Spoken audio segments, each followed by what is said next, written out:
Welcome to In the Studio, where we talk all things art with the artists who live it.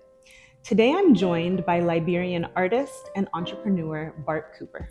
Thank you for joining me today. Hey Panda, how you doing? I'm good. Great. You were, I think, one of the first artists that I met in LA. Really? I first moved to first, yeah, like Wow. 10 years ago. You had the gallery space and then the printing space, because I did like a canvas print. Exactly. Yeah. I had a company called Maxwell Dixon.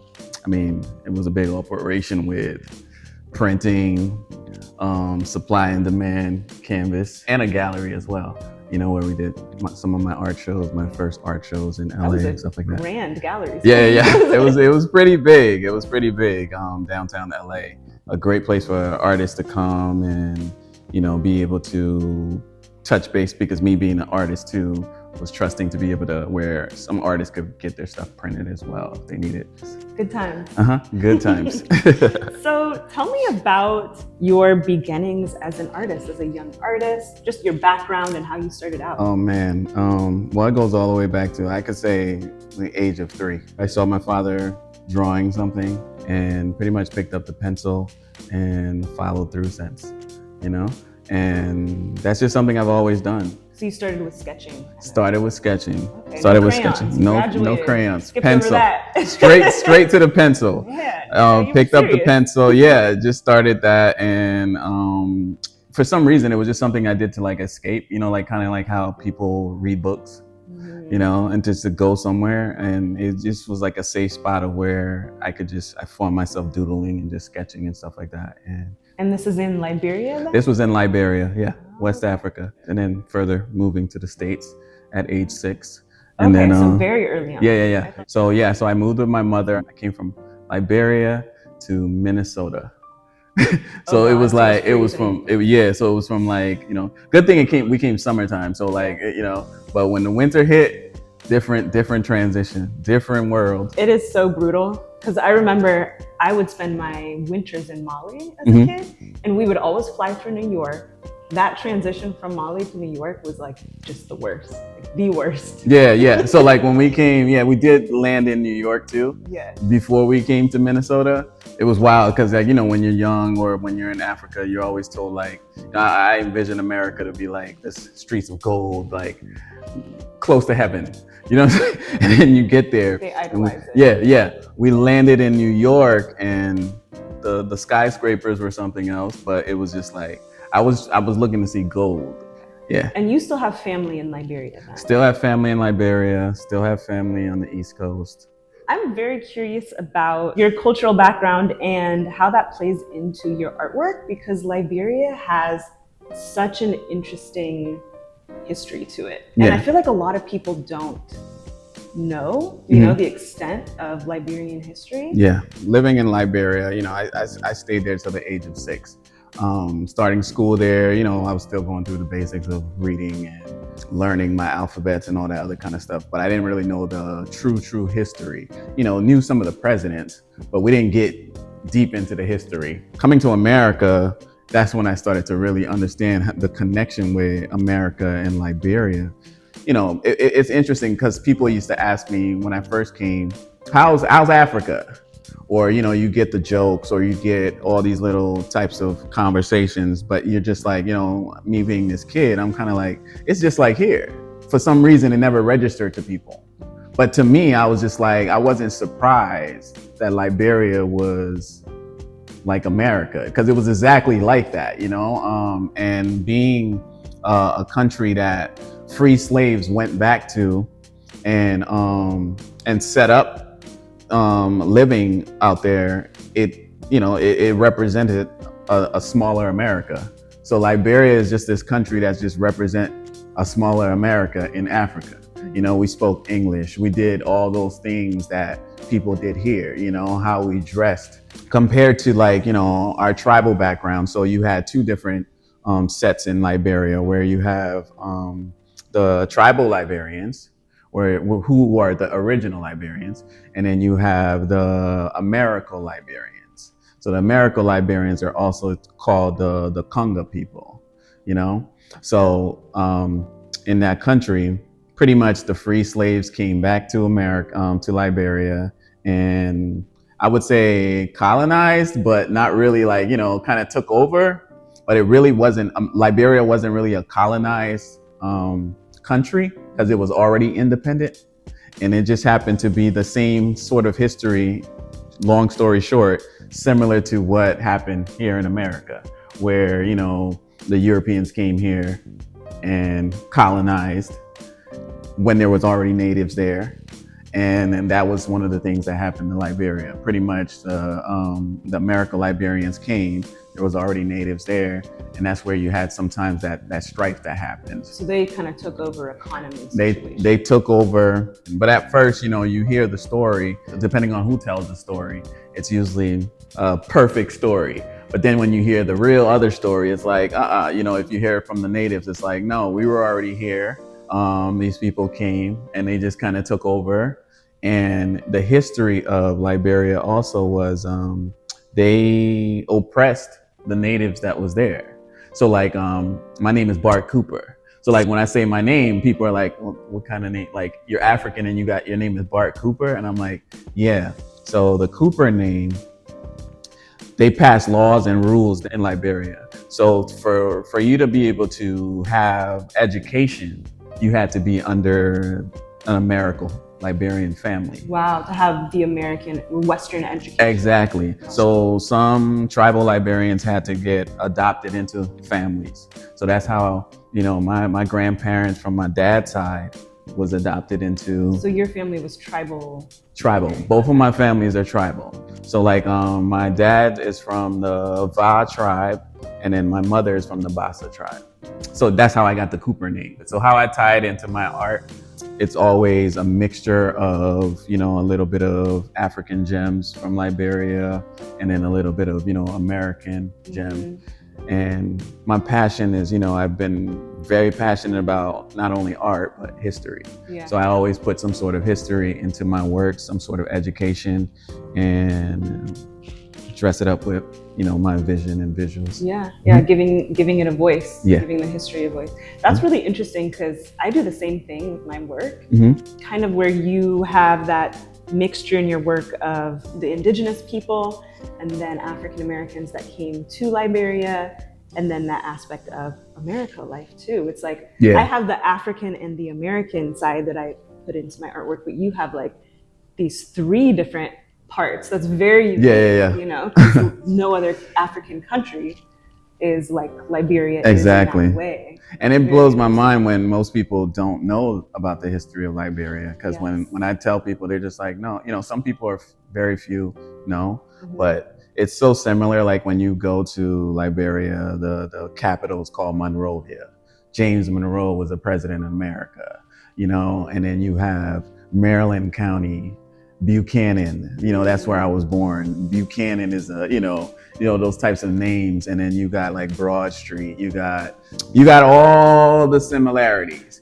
And a lot of the free slaves came from Virginia area. So then you have like, a lot of the homes there, some of them are built like colonial style. So it looks like homes from Virginia, when you go through some of the places of Liberia.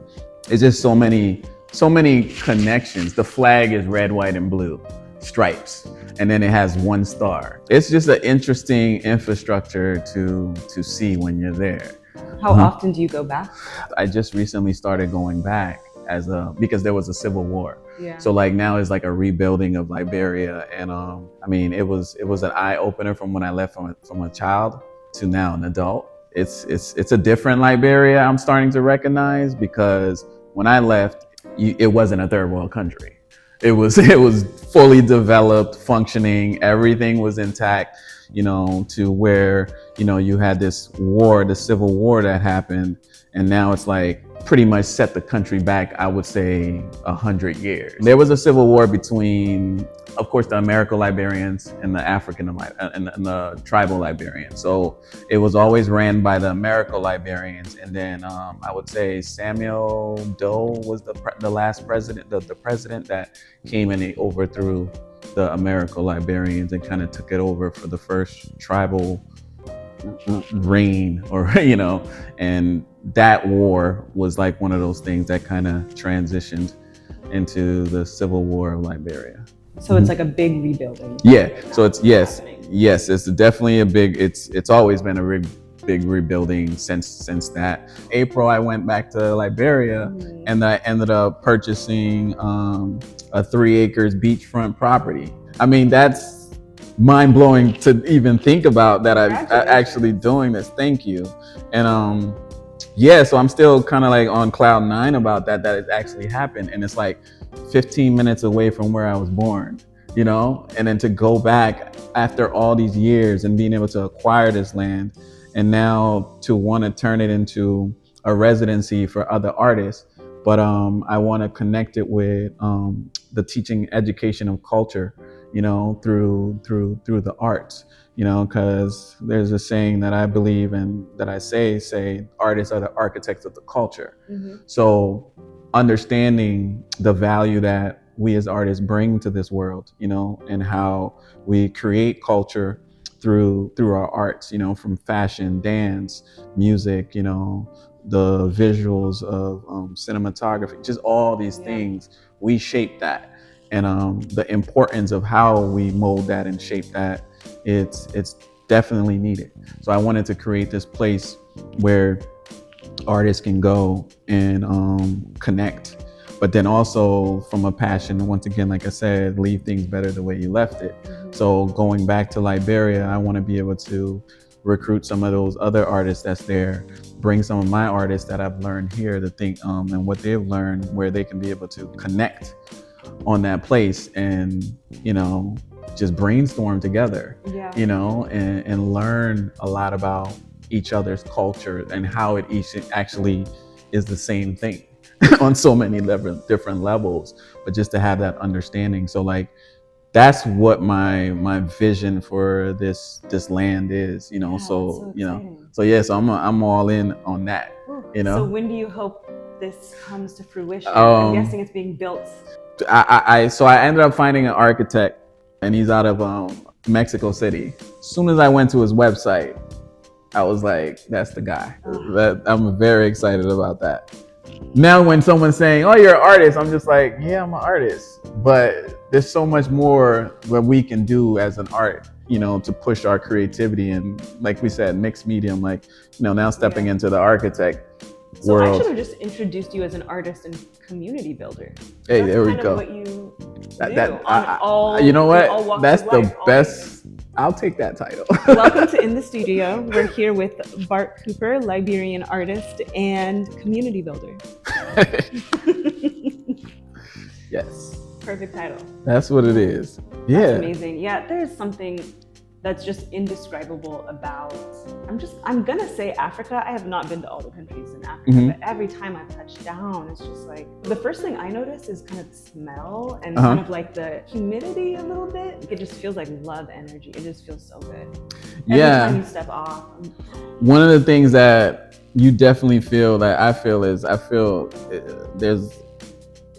weight is removed. Yes. There's a weight that removed. I can't, and that's something I can never put into, but I want everybody that I know and love to experience that. And then like, you feel that weight when you got to get back on that plane. You feel it? You feel it when I remember every time when I was a kid, leaving Mali and then getting back to America, it didn't, like, the transition was so hard. Like, it was very tearful. It was hard. It was just like, ugh. Like, you had to kind of get into the flow of life in America again. And it has its plus and minuses, like, you know, especially Liberia, like, but it's a love and hate, because when I left, it was pre-war. This is now post-war. So you're talking like third world. But then like, to interact with the people, to see how they are still maneuvering and conducting themselves, and to see the beauty still in it, you know, you can be like, wow. But then it's like a blank, Liberia is like a blank canvas. It's such a blank canvas to whatever you think of, you can be the first, or you can be the one to develop it, or, you know, whatever. And it is now a land that I feel was stripped But now it's just like you can see the developments coming, the puzzle coming back together. And then not only was it was stripped a lot of its culture too, you know, because war, I mean, that's a story within itself that can come from a body of work, you know. The things that people don't know what war can do, you know, how it sets someone back. Like I said, you looking at like it could set a country back 50 years, you know, and even the mindset, the development of how people are and stripped of their culture to redevelop themselves. So like those are some of the things that it gives a passion for, and then it gives me gratitude to know the blessings that are that I've learned from America, you know, and all the abundance that I have here, and finding ways and angles to be able to utilize that to still be able to give. Yeah. It's a beautiful thing. I hope to make it to Liberia someday. Hey, look, I really do. When the residency is done, oh my God, like I can't really, I can't. I'm gonna be such an accomplishment. Man, look, I'm praying that it all comes together. It will. You know, and it happens. Absolutely. Yeah. So let's talk about getting into your career. So when did you begin your career as a professional artist? When did you start to take art more seriously? My journeys has been interesting. So like, you know, like I said, always been doing art. I didn't get serious about it till like I would say my high school year and maybe my sophomore year. That's early for a lot of people. That's very early. Yeah. I mean, some people childhood, some people like adulthood. Yeah, I would say, you know, like early that sounds good, but no, because like I said, I've been since 3. It felt like something, you know, you're a young boy, and I was always like, sports is gonna be my thing, you know. So I was just focused on sports, but for some reason, you know, growth, development, and all those other things start happening. So you know, I played three sports, you know, wrestling, track, football. You know what I'm saying? So I was like, this is what I do. Yeah, I was just like, portfolio there. yeah, that's how I was like, something's gonna hit, you know. But like, you know, and then like football didn't really pan out too much because, you know, everybody hits their growth spurt. I was like the last one to like kind of hit my, you know, I didn't get as big. Yeah, I was a shorter kid. I was like the older, but then shorter. And I'm just like, wait, what if I'm not putting on the weight that I wanted to put on? Yeah. So I'm like, you know, I think I'm just going to stick to wrestling, and then track. I'm good at that. So I'll stick to those things. But like every time, like art was always something that I was always getting like awards for, you know, entering stuff in the art classes. And I didn't get serious till, like I said, my sophomore year when I was in English class, and the teacher actually hit me up, and she was like, I saw one of your pieces in the art room. I want to purchase it. She was like, name your price. And I'm just like, I think I said like $10. And then she started laughing. So I felt embarrassed. And I was like, a big? I would say, yeah. Oh, she should have offered a price. She should have offered like 50. So here it goes. So I go $10, and then she started laughing, and I felt embarrassed because it was in front of the class. All eyes on me. So then when she giggled a little bit, I was like, all right, $5 then, because I thought I went lower. So she was like, how about I give you $50? I'll write you a check for $50. What a negotiator. Yeah. Terrible. So she bought it for $50, and I was just like, man, I thought I came up. The following week, she bought another one. I was like, same price, $50. She was like, I'll give you $100 for this one. That's where it started to spark my interest on like, okay, you know, I started leaning more towards more towards where the money's at. Yeah. You know, I was always, you know, I'm not trying to be broke, you know, so I'm always like, yeah, you know, let me lean. Oh, this could be something, you know. I got more serious, and then like I was getting groomed more into the fine art world. Yeah. But like when I say groomed, of course, you're taking classes and courses and everything, and you're learning, and you're studying other artists in that world, you know, and stuff like that. Yeah. But I was more always drawn to I would say, I guess, the rebel side of like, you know, animation, cartoons, comic books, graffiti, you know, all those types of things. So like I got more of a passion for comic books, and I wanted to be a comic book artist. I did this too. Yeah. I wrote a whole comic book series and named Bart. Oh my God, that's crazy. No, yes. The guy and his dog. Oh. And I have a I dog. manifested this. I don't think the dog's name was Leo. Okay, but- good. So that's funny. That's hilarious. I'm in tears here. Yeah, I gotta find that. Okay, so I led more towards the comic book phase. I created comic books too. Okay, now I'm kind of understanding the link into some of your Yeah. You see, you're more fine art-esque Yeah. now, but I'm seeing like the Hero series. That's where I kind of transitioned in the sense of like I started leaning more towards that. So I stepped away from the fine art world for a while, and I was just like, I'm gonna go more business, more entrepreneur, more on a commercial status before I come back into the fine arts platform. Yeah. But I wanted to make sure I was kind of established a little bit financially, you know. I was like, I want to come more with the leverage, you know, to be able to have a more leverage in the fine art world. And you've always kind of been like that. I mean, as long as I've known you, you're not necessarily only showing with galleries. You're putting on your own shows. Exactly. You're working with organizations and having exhibitions that way. Mm-hmm. So tell me kind of about your approach to exhibiting your work and what's important to you there. I mean, when you've come from like kind of the angle that I came at, negotiation sometimes is almost, you know, some people get what they take what they get, you know, where with me it's like, no, it doesn't work like that. How about I rent out your space and do my own show and do everything, and I just pay you for the space, and I'll do my exhibition, I'll curate it, you know, because I learned all that, you know. So like coming with that type of arsenal in a sense of how to market, how to curate, how to sell your own works. I have my own collectors that are following me and stuff like that. I was already, you know, in that type of space where, and I get it, most artists are not, they just want to paint, they just want, you know, other people to do the work, or they're just, you know, that they don't have that type of training and understanding. But like I came with all that, so it made it a lot easier for me to say, I could put my own shows together. Yeah, that's something that's kind of, you know, people don't see that on the outside of what it takes to be a successful independent artist. Like, we're not just creating the art. There's so many parts behind it. Yeah. If you're putting on your own show, the logistics behind that, the legal aspect behind the work, you gotta have the insurance,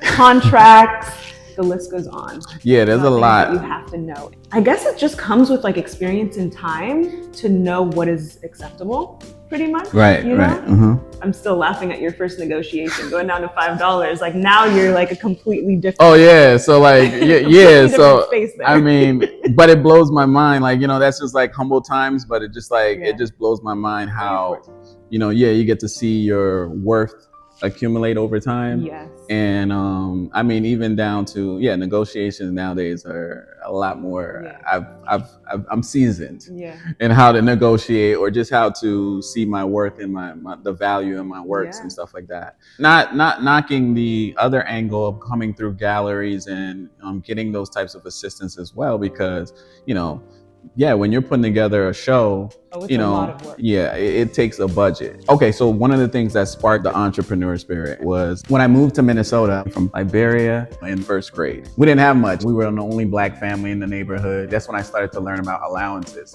So everybody got allowances. I didn't get allowances.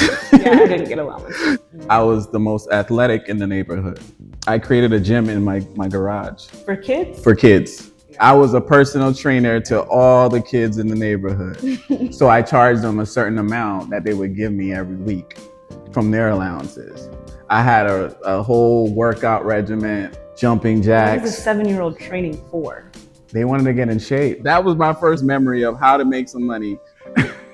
Hey, get it where you can. That's my little entrepreneur spirit right there that kicked in. You gotta have it as an artist. Yeah. When I was younger with my artwork, we had a deck that looked over the sidewalk, and I would sell my art. I would like put it in a bucket, you know, like in Africa, the bucket and this rope, and you pull it up from the well. So I made that. You were fishing.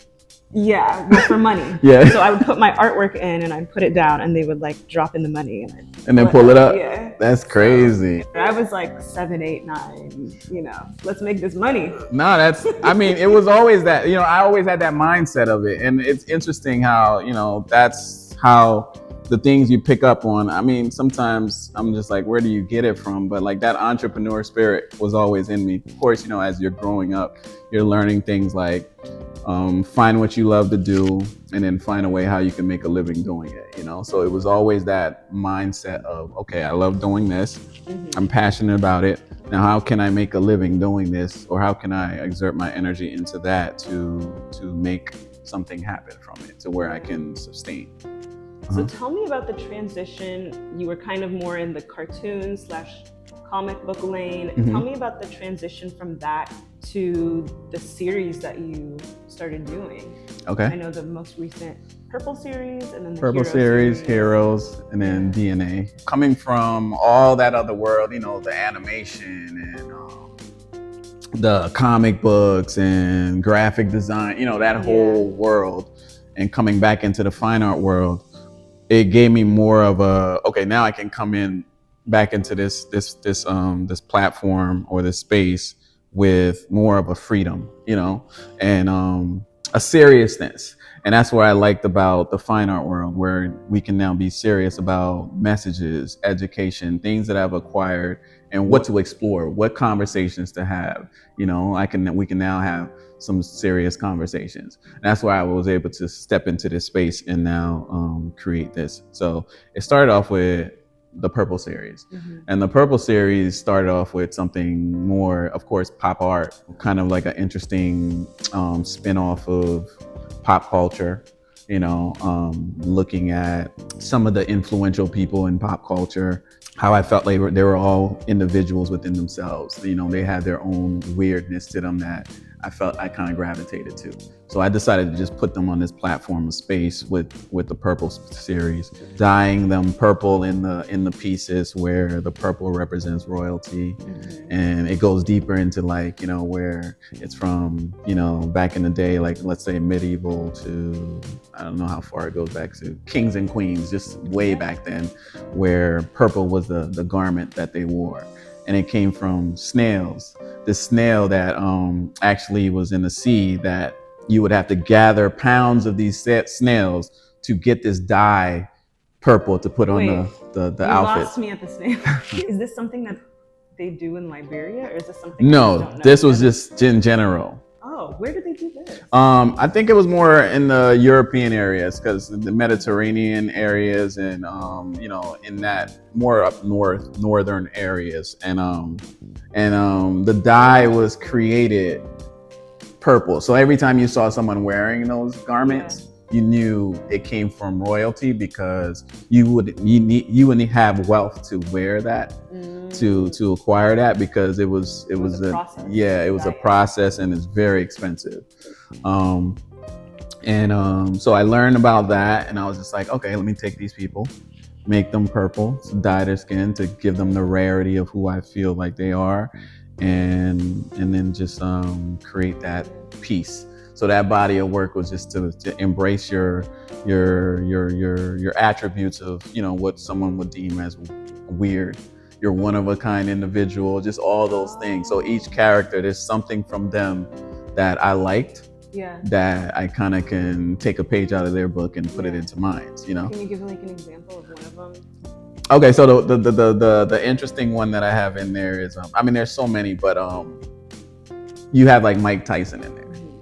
These are all portraits. These are all portraits. Yeah, these are all portraits. So you have a face of Mike Tyson, and I use one word to describe all these people. So it's just something from their life.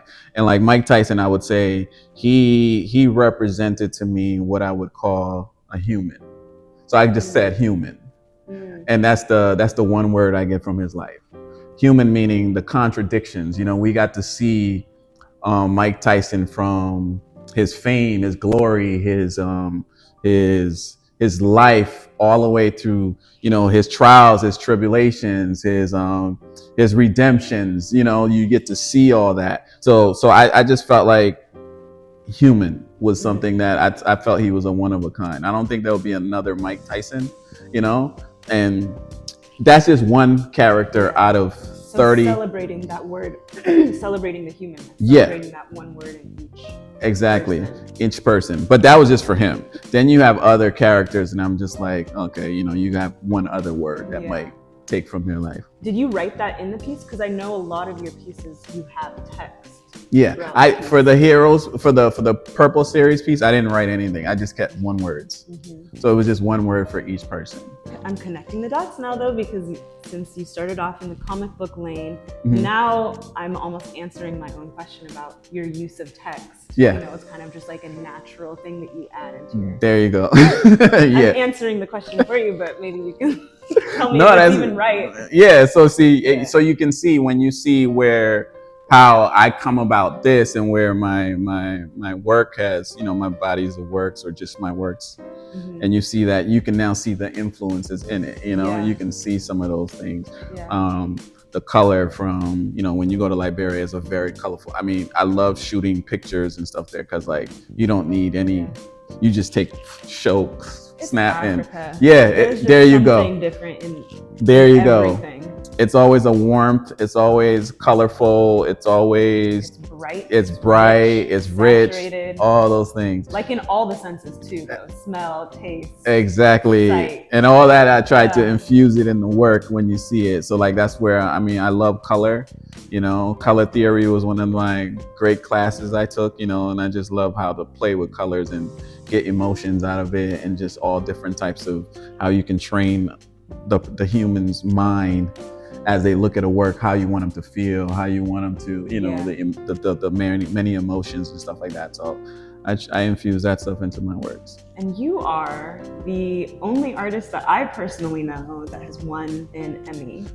So tell me, how did that happen? And I've been on this roller coaster ride of like, you know, journey of art. And once again, when you're an entrepreneur, things are just constantly moving. Yeah, so if you're on the right path, you things get are Emmys. just exactly. I went back to Pennsylvania and I did my Heroes exhibition. There was a short story that was done on it, and we're nominated. We won. I'm just like, okay, that's first, but I'll take it. It just happened like that. Artist is kind of like, I look at it as like, these are my tools that I'm given, and this is my gift. But the art is also my therapy. I look at it like that. So as much as I can say, oh, you know, I just do this for this stuff. No, I feel like it's like fish to water. Like I have to create. If I don't create, I start getting into that space of like where it's like it starts to become a disorder in my life, you know? So it's like, you know, I'm thankful to be able to have that gift. But also that gift is not just for me. You know, I don't see it as just something that's just for me. Yeah, it's something to share with the world and give back. And I also have a gift, I would say, in teaching. So like it's always that too. So it's always to utilize and merge those and drop those jewels within my work. So there's always that in there. To be able to teach and educate people through those, to the platform as well, and through these visuals. So kids are the best to teach. I love it. They're just sponges. I actually love kids more than I love adults. I'll be serious. You're not the only one. We did a curriculum. So it was a Heroes curriculum, the art show, along with with being able to speak to everybody there and stuff like that. So that was a great show. And it was the Heroes series that won the Emmy. Yeah, the Heroes. Okay, so you do a lot of giving back to community and working with children. It's always workshops. It's always that. Tell me about your choice of medium and why. Okay, so that also came from, I would say, a rebellious me, because it was a merger of, so when I started drawing and stuff like that, you know, once again, I used all mediums, and it was always take a little bit of this. It's just so many to compact it into one, you know? And I remember it was just one of those things where when I was in art class or in school, you would catch me drawing with a pencil on a piece. It was always, of course, the pencil was always the thing. So it started off in the pencil, then it was like, okay, next thing you know, I'm color pencils, you know, and I'm mixing things. Then next thing you know, I'm into sculpting. I'm into, you know, just every little tool that was given to me. I felt like I was gifted in it, you know. So, but I just used to love merging them, you know, just mixing the mediums and stuff like that. And then it was one of those things. And like with the digital world, when I stepped into, I actually didn't start stepping into the digital world till I would say till I came to LA, you know. And then I started to incorporate the digital side of it. And to be honest, it was one of those things when I came to LA, you know, you're packing light because I'm coming all the way across country.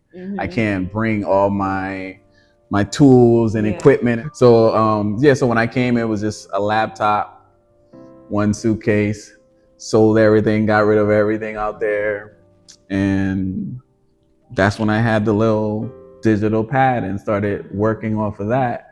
And then so it just, I started to get a love for it. And then it was just like, oh, well, you know, this is where the future is going. This is technology. And I never really shied away from that. So it was just like, all right, well, the overall medium is always the creativity. It's not, you know, there's a saying that you get, what's the word? You get paid for your mind. You know, you don't get paid for your actual, you know, so it's like, you know, it's where it's coming from that matters. What's the message in that, and pushing that medium and merging all the things that I've learned into one medium is to mix those and then bring it into that is how my works develop, you know? So that's how I kind of stuck with it. And to this day, it's like, you know, it's just a mixture of everything. So sometimes I'm like, all right, maybe I'll go 10% of this, 20% of that, you know, and it's just a mixture of, but the image is always created in my head. Everything is kind of like comprised and then boom, and then it comes out into the canvas. So how's the process? Is it kind of first digital and then printed out and painted, or?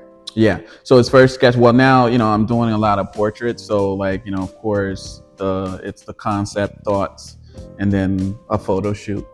Cause so we're doing a photo shoot of my references of my people, my muse, or what you want to say. So we're doing that. I'm getting them to pose, and then you know, that photo shoot is done. Then it goes to the computer of sketching it out. And then sometimes, you know, if they're not wearing certain outfits or something like that, I'm sketching the outfits on them, you know, so it's never really what they're wearing. I'm just not just creating exactly that. I'm putting things to it. So then it's sketched out on the computer. Then it's head to the canvas of the print. And then once some of that is laid out, so you're talking like sometimes, like I said, it could be anywhere from 10 to 20% to 30, you know, whatever of the works. Then it's in the studio of we're painting now, putting things to it, building it, developing it, and coming up with the final piece. So where do you choose where you exhibit your work? You had talked about working with nonprofits, so how do you kind of bridge that? Working through nonprofits. When we did the Hero series, it was with a nonprofit art organization in Pennsylvania. They are the largest nonprofit art organization in Pennsylvania, called Arts Quest. I was able to partner with them to bring the show there. And them being an art organization as well, we gathered sponsors as well. So then sponsors funnel it through, and then they bring the work together, and then we exhibit the work. So yeah, but I like going in that space because it just, I feel like it just alleviates a lot of the stress. Because in that, you know, of course, funds are taken care of. I'm not stressing the fact of, oh, I have to sell this painting, you know what I'm saying? Like, or any of those things. I mean, most of the time my paintings are already sold. So sometimes my collectors are already like, they understand, like, we're gonna exhibit this. And it's gonna go on tour. Yeah, it's gonna go on tour or whatever. You get it when it's time to get it, or whatever the situation is. I mean, and I like that there's a different crowd of people that come to see the show. You also have a way to be able to bring the community in to engage in that world that they haven't really understood, you know, and they can walk away with that. So I like reaching those types of people. And I think also partnering with a nonprofit, it's pushing the stories out behind your work. You know, sometimes working with a gallery does, sometimes it doesn't, but it pushes it to a forefront because whatever the nonprofit is built on or promoting is of course aligned with your artwork. So that's like a cool built-in promotion, the way I see it. Yeah, I love it. There's so many ways that you can come at it in the art world. Sometimes it just breaks the barriers of the politics. Sometimes dealing with the politics is like, you know, I'm not gonna wait for someone to choose me. You know, I'm gonna do it or find a way and make that move. So sometimes going this way, I have more of a control in how I maneuver, and then I'm not just sitting there waiting for someone to select me or choose me, because trust me, there's so many artists in the world that are talented. Some of them are so much more talented than any of the platforms that some of us even arrive to or get to. But you know, but waiting to be chosen or selected is just, I don't want to play that lottery. Yeah. Yeah, I mean, that's something that, you know, either you inherently already have or you learn as an artist. I kind of had to learn. I was like, all right, you're not going to pick me, I'm going to pick me. Exactly. So we do it in that way. And then like I do my own shows when I want to do an exhibition and showcase it. Yeah. That's when I put up my own funding and everything like that, and do my own exhibitions as well. Yeah. You know? You've been with yourself on your whole journey, everything that it's taken to get to where you are. You're there through the tears of it. You are there through the process of each piece and the weeks or months and months that it's taken to create a piece. So you know the value behind it. You know the worth and what it's taken. And in a piece that you have today, you know that is built on years and years and years and years of practice. Right. And risk-taking and failure and wins, and that's why you have the piece that you have here today. That's the thing also about finding a good fit for gallery or partnerships when it comes to showing our artwork, is because since we have all that we're carrying with us, we got to make sure that whoever we're working with sees that same value. You know? Yeah. One thing that stands out to me in your artwork are the masks. And me knowing that different masks hold different meanings behind them. I'm curious about the meanings behind the mask use in your artwork. So the mask was used in my in the body of work on the DNA, my DNA series. The pieces using mask, I had to go into deep study of like the understanding of it, you know. And some people, you know, I've noticed that like there's taboos and fears and all these types of things that come from masks. So the masks, one of the things I had to learn was it comes from masks are ceremonial, you know. It's always from that place, you know, what if it be a place of celebration, a place of worship, a place, it always has a spiritual connection, and the importance of it. And then like understanding each mask is different. You know, there's some that has more of a darker vibe to it. Some have a lighter vibe to it. Some has a positivity to it.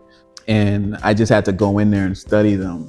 And that's an art within itself, you know, just creating the mask. There's so much stuff that I learned. I still have my grandfather is present. He's 96 years old, lives in Liberia. So like, he's one of my biggest mentors. So like, that's who I sat under when I was a little kid to grown up. So he got to see a lot of things. Got a lot of doctorates, writes a lot of books. That's all he does is just to study. So like, it was just all those things that he infused in me. So like, just having a conversation with him about the mask, about his mask, you know, he knows all he of know, it. yeah, he knows. That's the research. I took a lot of, so a lot of the DNA was a lot of me sitting down our talks and stuff like that. Did you record them? I recorded some of them. Yeah. So like, so who even wore the mask in the tribe was important too. Like, you know, there was an honor that came with that.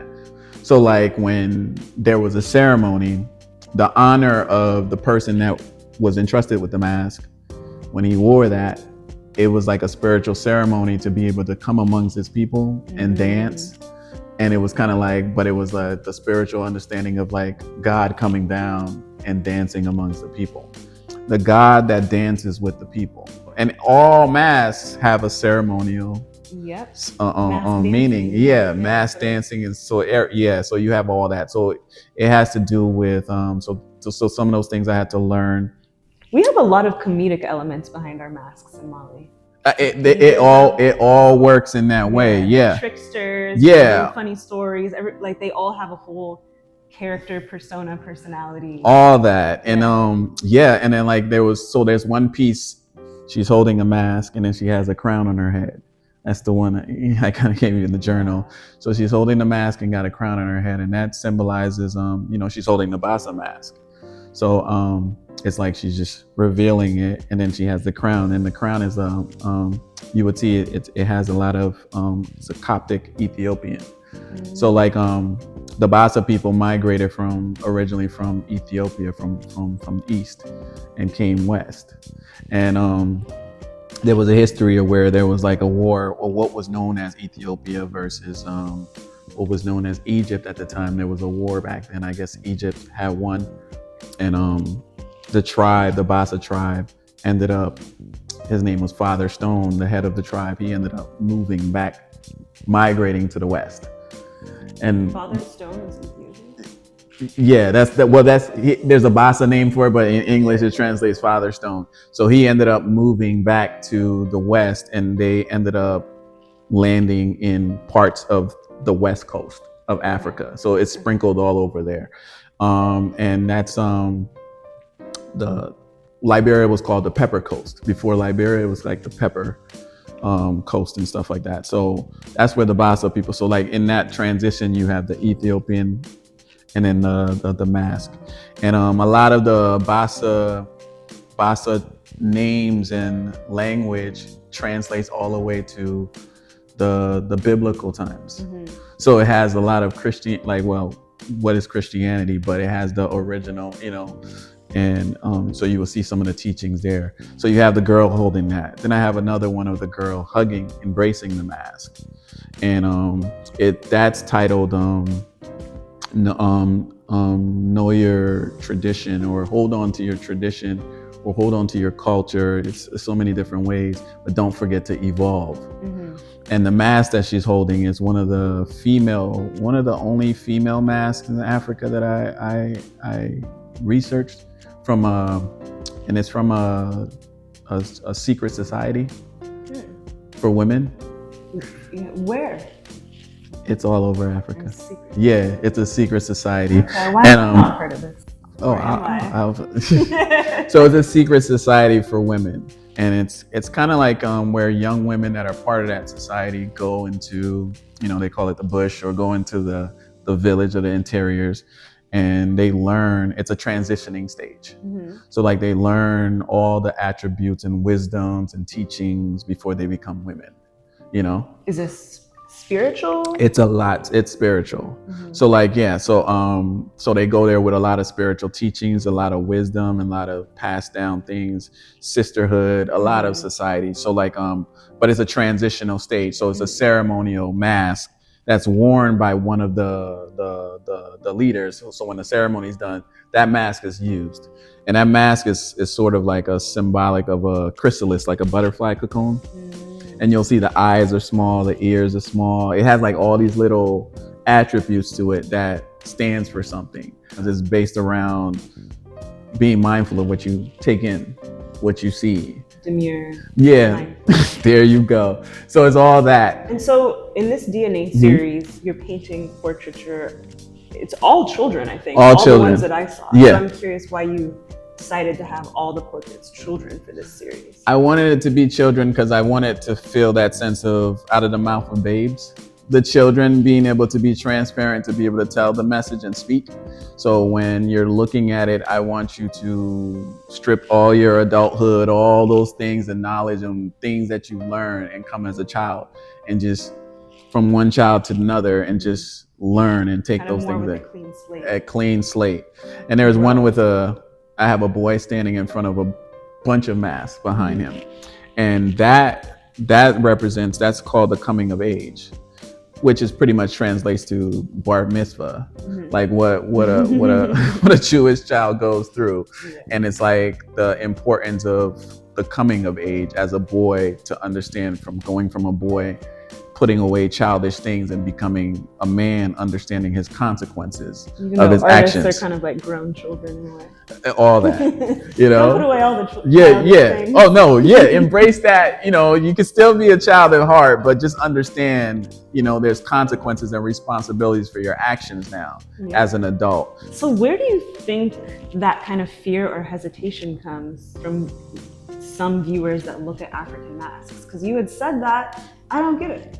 Is it like fear of the unknown or just not understanding of context behind masks? I would believe it's a little bit about fear of the unknown, and some of it is fear of wrong indoctrination.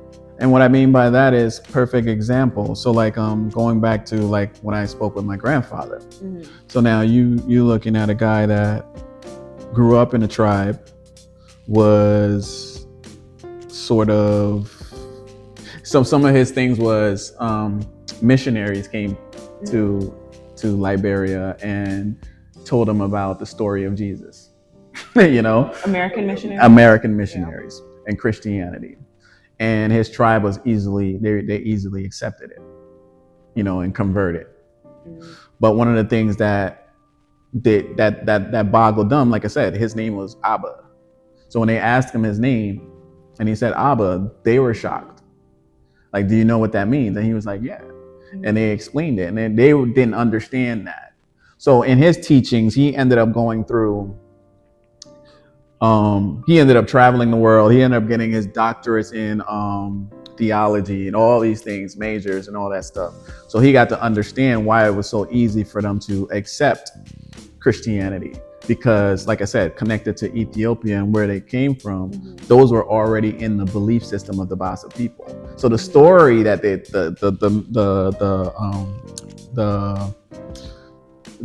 what's their name? The missionaries told them, they could resonate with it. Like, we already know this. Yeah, we already know the story. So we already traveled all the way to tell me this. Yeah. So that's what made it easy. But some of the things that he wrote was, some of the bad things was, they pretty much took their culture and put it on them, and then deemed their culture and their ways of how they believed in God and everything like that, they called that primitive. They called that you know, all those other things. Like, so it was like the taboo. Don't do that. This is how you dress. This is how you dance. This is how you worship. This is how you praise God. This is what's more civilized, and meaning, like, you know, so they kind of just repackaged they took the religion and used that as an excuse to tell them that their pre-existing culture for thousands of years. There you go. Irrelevant. Yeah. Oh. So they were using those words. And so when he was saying that, he was like, okay, so like that was some of the errors of culture. And he was breaking down even names to me, why things are named and how he was named and how he got his name.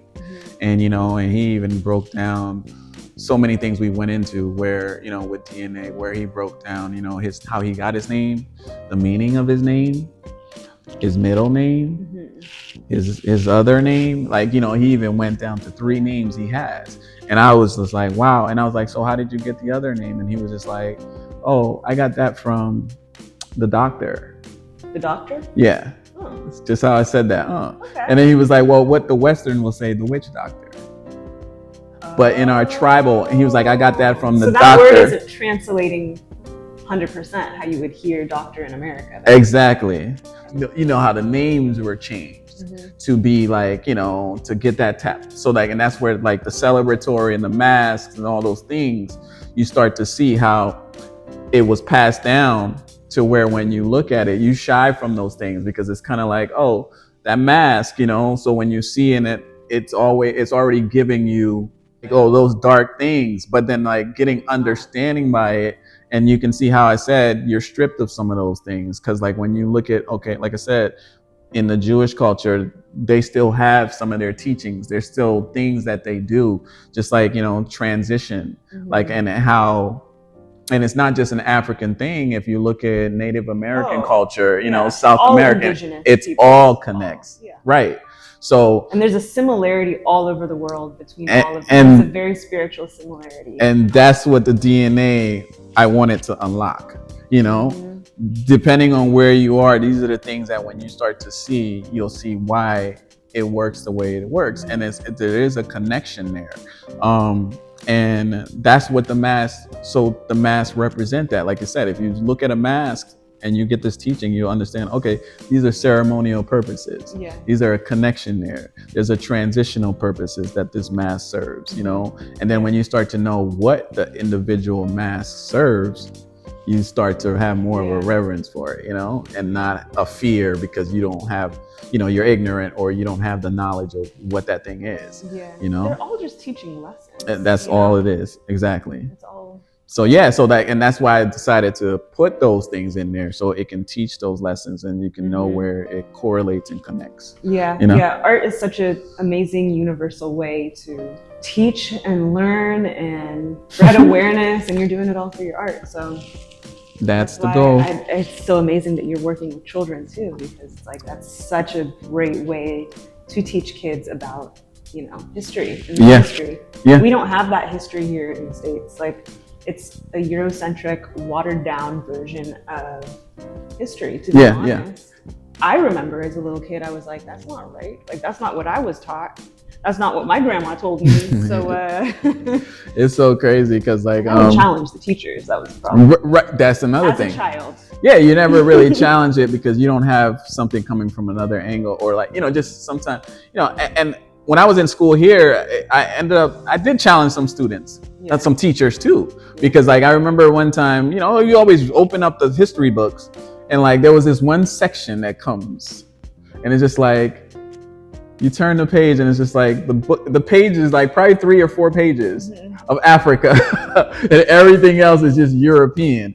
And she was just like, oh, you know, well, we didn't have any history on Africa and da da da da da. So it's kind of like moving along now. Africa, which is so much older than America. Yeah. And I would have my moment sometimes in class where I'd be like, okay, I'm going to be that person. And then I'm raising my hand. I was like, well, actually, you know, and then I'm like, actually, then, you know, you could go very nuclear with it, or you can keep it very, you know, depending on how she responds to me. I'm like, okay, should I just turn into like, should I go teacher? Should I go teacher for someone to learn a lesson, or should I just go that kid that's about to really cause a ruckus and get revolutionary? I'm like, I'm about to go revolutionary. Oh, or maybe I did that sometimes. I'd be like, well, actually, you know, our books was broken down in Alexandria. You know what I'm saying? They were burned down in all our libraries, and I go all the way there. They don't talk about that. They burn the books and then they discount oral history. I was like, no, I could keep it real light. And then I was just like, I'll just give it to that, because you know, you just engage in like if this person's just woefully ignorant, or if it's just you know, or if they're just deliberately trying to say something that's not true and you just want to correct for correction. So like I was that kid. So like I would be that kid. But it's just so interesting because like, you know, I'm mentoring a boy in Liberia right now. He's 14, and I was like, yeah, what do you learn in history? And he was like, oh, we learned some guy in Liberia named Christopher discovered Liberia. I was like, Christopher who? Columbus? He's like, I don't even know what his last name is. And I was just like, we're gonna have that conversation later.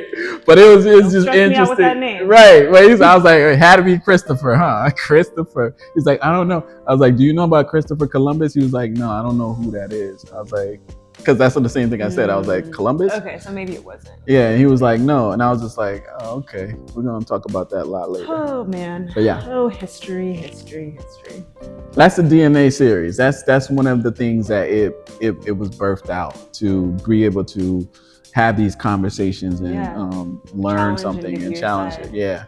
So let's talk about, you did a collaboration with your friends from Togo on this children's book. Yes. And they did the writing and you did the illustration? They did the writing and then I did the illustration for the whole book. Oh, cool. Yeah. I love this children's theme. Yeah. It's always education and it's always that. And sometimes I gravitate, these projects just fall in my hand and I'm just like, yes. So We Are Little Giants is a children's store. And one of my other friends, Tabby, and his sister, Zali, they're both from Togo. And we collaborated to do this children's book. and it's called A is for Africa. I have all the illustrations to it, so every alphabet, it has some sort of attributes of Africa in it. And it's a ABC book that we want to be able to educate the younger kids about just some things and stuff that Africa produces, what it has. It's on Amazon, A is for Africa, and I'm excited for it. And it's a whole nother platform of being able to educate through art, educate little kids on, just to have them have a little jewel on Africa. And it's for adults as well. It's a nice little coffee table book that you can collect and put on your desk, and it educates people too, from A to Z. And is it kind of education on the entire continent? Or yeah. So we got all over the continent, and you're gonna learn like a little fun fact. So if it's T's for Togo, you're gonna learn something about Togo. Okay. And then F is for Fela G Kuti. is for gold. D is for diamond. I remember some of those ones. J is for Jollof, and then we got Of course. So mind you, now it was a collaboration, so everything wasn't just my take on it. But we went in on it. But there's a lot of strong pieces that we kind of brought it down to, and it has a lot of jewels in there. Okay, D is for diamond. When I was in Tanzania, I hadn't known about Tanzanite until I got there. Do you know about this? No. What? So it's like the diamond of Tanzania. And so Tanzanite, it's a stone that is only found in Tanzania. Like, it's a very rare stone, only found and existing in Tanzania. So Tanzanite, it's a blue stone. Wow. So yeah. See? It'll be extinct in like 150 years or something. So I got like a carat. I learned something new there that I'm gonna start researching, because I go in Tanzanite. Now I'm like, what did we say? T was. Now I'm trying to figure out what T. No, we said T for Togo because they were from Togo. Yeah, if they're from Togo, you can't. Yeah. But it's a cool book. Like, I'm excited to because it took us some time to really work on this book. Yeah. Like, for all of our schedules to come together, and then for me to lock in on my busy schedule to illustrate a book from A to Z, that was tough.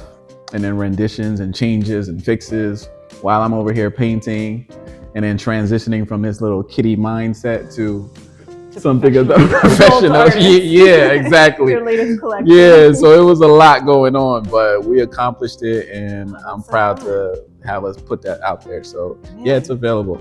You've had a busy year. Oh, it doesn't seem like it till I start talking about it. Then it's just like.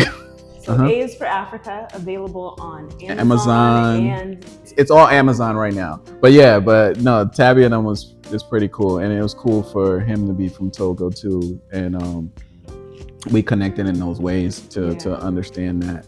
And it's crazy that you even said. I think I remember sharing this with you too, from the Va tribe. So when I looked up when I did more research on the Va tribe, they were from.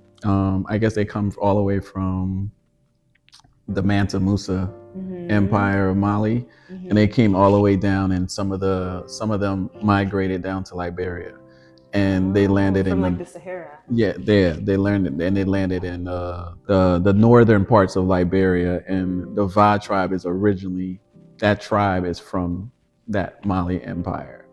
Interesting. Yeah, there were so many migrations. I mean, I have, originally, my grandma's side was from Egypt. Migrated over, and my grandpa's from Kenya and Ethiopia. So yeah, East African. Yeah, and I'm loving it because, like I said, I'm gonna be all over that continent, learning and seeing how the dots connect and how all that stuff. Go on book tour all over Africa. Yeah, look. That's the goal. Get those books in all over in some of the schools in Africa. So just kids there too can also see the riches and wealth that's within their own continent and countries. And because that's not taught. Like, when you see some of those things, the alphabet is taught through, that British, or, it has that sort of influence in there, but it's never really, it's usually that. And I just like to implement those things, and then to see that we sold a lot of the books already, out here since we released it, and to see the children interacting with it. Like, it's always to plant those seeds. Yeah. And like I said, it's always education. I'm rooted in that, and I love my works to lead with that. And I don't want to be constricted to like what box. I just never like to be fit in the box, you know. I just like to use, I like to be free in the way that I create. And you know, if I have to put on a graphic hat, or if I got to put on an illustrative hat, because you know, those are some of the forms that I come from, illustration background, you know. So to be able to come into and use that platform to tell the story and have a conversation, I would love that too, you know. So would you say that that's kind of like the main driving force behind your work, that you hope people get, is learning about culture? Or? I'm a teacher at heart. So that's my real title. That's the real. I usually just, like I said, I mask it as artist, but really it's education, it's teaching. Yeah. So it's always that. Artist, community builder, teacher. Oh, she just keeps adding on to my title. Put it on the list so you can add it to your resume. Yeah, that's good. But yeah, so that's it, and that's where I'm at right now. Yeah, that's amazing. This has been a busy year for you. A lot of accomplishments. Very busy. It's very busy year, and I just released my new Heroes, a new volume 2, the last of the Heroes collection. So it's 10 new women, and I'm actually doing the prepping and the marketing, you know, all that stuff right now. For a new exhibit? Yeah. I'm looking at, if I do exhibit, I want to exhibit it sometime next year, the full thing, but we're looking at, it might be on the East Coast. So. And why did you choose only women then? Because I felt at that time, it was one of those things where I felt like there are some historical women that never really got their just due, in a sense. And I just many of them, not like just some. It's like a thing. There you go. So like, and even within this, like taking 10 women, or just expanding, like, you know, I mean, when I do these history lessons, I'm teaching myself. So I'm going deep in down the rabbit hole and everything, and seeing how this whole web connects. Yeah. And now I gotta comprise it into 10. Yeah. You know, to make this selection, which makes it very tough. And then they got to line up with the superhero, the characteristics of the superhero. So I'm like, you know, so it's a lot of research that's going in. But each one of those now connect with certain dots of like the message that I want to expound on. Like one of the last ones that I made for that collection of the 10. So now this one, it gets a little bit more trickier. So this last version is more, I would say, more on a little bit of the radical side, but more on the, I would say, more on the, I don't know who that person is. Like the first 10 was kind of like. So radical, what are we talking about here? Assata Shakur. Okay. And when I say radical, I'm using it in the terms of like, her story is very, you know, she was very on the edge. And then I made her Catwoman. So like, it's one of those things, like you can be like, if you were a comic book head, you kind of know Catwoman could be a hero, could be a villain, depending on what side you leaning on to what she stands for and what she does and how she views the world and how she takes it on. And then another one that's on the series is Claudette Colvin. She was the first to not go to the back of the bus.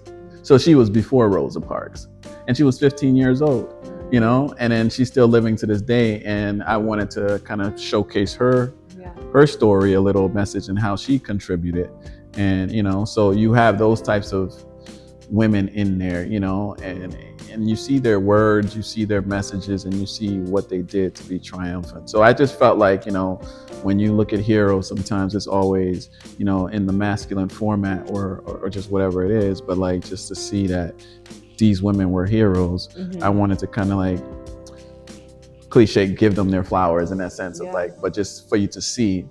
But then just when you walk away from that to see that these are just 10 women, just imagine who taught these women, or where all the other ones that were never mentioned in history, you know, to see that's one of the things that you walk away with this. Yeah. Behind every woman is a woman. There you go. it's a lot. And just as a man to be able to go into that and study that, and it's just one of those things for me. I just never really decided to. That's just something I never really was interested in doing, because you're always like, I'm looking at the Marcus Garveys, I'm looking at the Malcolm X's, I'm looking at all those other types of men and figures, but you're just like, all right, we got Sojourner Truth, okay, we got Rosa Parks, but then it's just like I never really went deeper. Yeah, deeper than what we were kind of taught. Exactly. Yeah. Amazing. I'm excited to follow the series. Yeah, I'm excited about these new ones. Well, awesome. Congrats on all the success. Thank you. Congrats on the show. Congrats on the residency that you were beginning to build. Fingers crossed I make it out to Liberia, because that sounds beautiful. And Africa with the beach, the countries with the beaches, man. Man, look, it's my own little. I'm like, I'm just like, look, that's my own little getaway spot. I'm like, I want to walk, like the whole back of the land is all beach. Wow. All beach, and I'm just like, yes, I need that. That's a place I can get a lot of creativity going, and I can just clear my head and just focus when I need to jump back and forth. Yeah. And I want my friends to experience that too. And I want people to experience that too. So like, we're gonna tell this story, and we're gonna make it a beautiful one. That's the journey, The journey of an artist. Mm-hmm. Well, thanks for being part of this. Thank you for having me, Panda.